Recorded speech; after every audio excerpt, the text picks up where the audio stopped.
The controversial Dutch MP who's been banned from entering the UK says he still plans to fly here to see what happens.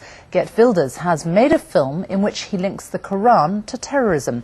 He was due to show the film in the House of Lords. Well, let's speak to our political correspondent David Thompson. First of all, who is this MP? Why is he so controversial?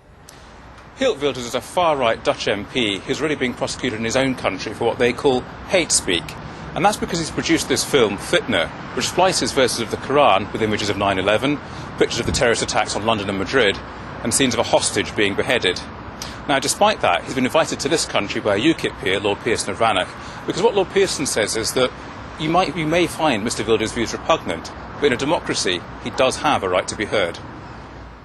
Although I disagree with him that the Koran should be banned, even in Holland where Mein Kampf is banned, I do think he has a right to say what he is saying, and particularly in the Mother of Parliaments.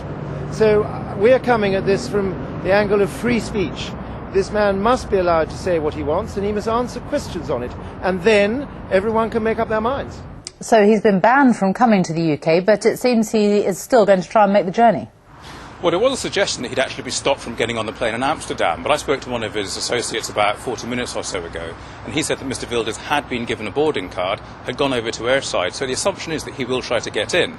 Now, you would imagine that immigration will be looking out for him, so he may well get turned back at the airport. But if he doesn't, if he manages to get through immigration, his plan is to come to the House of Lords behind me there, attend a screening of his film, and talk to Lords there.